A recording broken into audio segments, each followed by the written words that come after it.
इश्क वाला लव। अब तक आपने देखा, मीरा और अमन रिसेप्शन के शॉपिंग के लिए जाते हैं। अमन मीरा से कहता है, ये तो बस शुरुआत है, मैं तुम्हारी ज़िंदगी को खुशियों से भर दूंगा। अब आगे। अमन मीरा के लिए और भी बहुत सारे कपड़े लेता है। शॉपिंग के बाद दोनों एक रेस्टोरेंट में लंच करते हैं। उसके बाद अमन मीरा को ब्यूटी सैलून लेके जाता है। अमन को देखते ही सैलून के ओनर बोली, आइए मिस्टर अमन, हम आपके सेवा में हाजिर हैं। अमन ने कहा, इनसे मिलिए, ये है मेरी वाइफ मीरा। शाम को हमारा रिसेप्शन है, तो आप इन्हें अच्छे से रेडी कर देना। एंड बी केयरफुल, इन्हें किसी तरह की कोई तकलीफ ना हो। सैलून के ओनर ने कहा, डोंट वरी सर, हम आपके वाइफ का पूरा ख्याल रखेंगे। वैसे आपकी वाइफ बहुत सुंदर है। अमन के चेहरे पर एक डिसेंट स्माइल आ गई और वो बोला, थैंक्स, अब मैं चलता हूँ, शाम को मैं इन्हें लेने आ जाऊँगा। अमन घर आया और उसने इतने शॉर्ट नोटिस में अपने सारे फ्रेंड्स को इनवाइट कर दिया।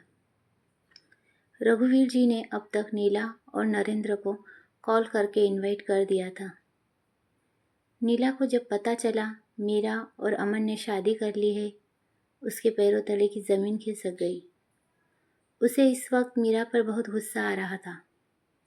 सिया का तो रो रो कर बुरा हाल था।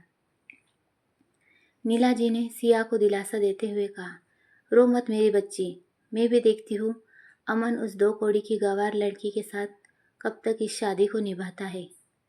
अमन और उस गंवार की बराबरी भी है।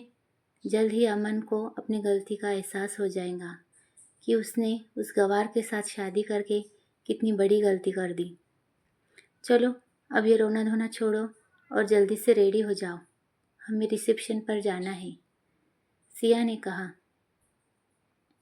ये क्या बोले जा रही हैं मम्मी आप? क्या आप ये चाहती है कि मैं अपनी आँखों से अमन को किसी और का होता हुआ देखूं?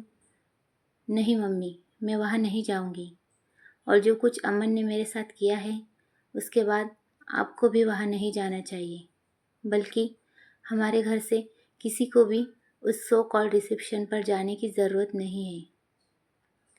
नीला बोली, बेटा वहाँ जाने का मन तो मेरा भी नहीं है, लेकिन तुम अपने पापा और दादी को तो जानती ही हो। अमन उनका इकलौता भांजा है और चाहे कुछ भी हो जाए वो ज़रूर जाएंगे।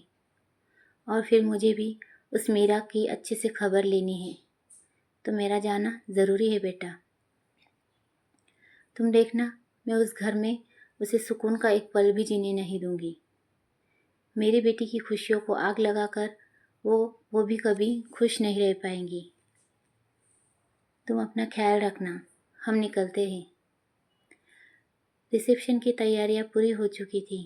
पूरा हॉल जगमगा रहा था। पूरे हॉल को वाइट एंड पिंक फूलों से सजाया गया था। सभी मेहमान आ चुके थे। वही दूसरी तरफ अमन मीरा को लेने सलून जाता है। अमन जब मीरा को दुल्हन के गेटअप में देखता है तो देखता ही रह जाता है। मीरा वाइट लहंगे में किसी अप्सरा जैसी लग रही थी। गले में पहना हुआ डायमंड का नेकलेस और ईयररिंग्स मीरा की खूबसूरती में 4 चांद लगा रहे थे। वैसे दूल्हे के गेटअप में अमन भी कुछ कम नहीं लग रहा था। अमन ने इस वक्त गोल्डन शेरवानी पहनी हुई थी, सर पर पगड़ी और उस पर डायमंड का ब्रोच। इस वक्त अमन किसी राजकुमार से कम नहीं लग रहा था। मीरा भी अमन को एकटक देखे जा रही थी। सलून के ओनर के आवाज़ से अमन और मीरा अपने होश में आए। जब ओनर ने पूछा, मैम कैसी लग रही है सर? अमन ने तपाक से जवाब दिया, ब्यूटीफुल, एब्सोल्युटली ब्यूटीफुल। अमन की बात सुनकर मीरा के गाल लाल हो गए और शर्म से उसने अपनी नज़रें झुका ली। सलून की ओनर बोली, आपकी वाइफ सच में बहुत इनोसेंट है। आजकल के ज़माने में ऐसी लड़कियां कहाँ देखने को मिलती हैं। अमन बोला, आई नो दैट, अब हम चलते हैं। और अमन ने मीरा की तरफ अपना हाथ बढ़ा दिया। मीरा ने अमन का हाथ थामा और फिर दोनों हॉल में आ गए। अमन और मीरा एक दूसरे का हाथ थामे सीढ़ियों से उतरते हुए हॉल में आते हुए बहुत प्यारे लग रहे थे। सबकी नज़र अमन और मीरा पर टिकी हुई थी। उन्हें देखकर सभी लोग आपस में गॉसिप कर रहे थे। कोई कह रहा था, वाह नाइस कपल। कोई कह रहा था, अमन तो अपने लिए बिल्कुल चांद का टुकड़ा लेकर आया है। वही अमन और मीरा को देखकर नीला चाची का दिल जल रहा था। क्या तूफान लेकर आएंगी नीला चाची अमन और मीरा की ज़िंदगी में, जानने के लिए देखते रहिए इश्क वाला लव का अगला पार्ट।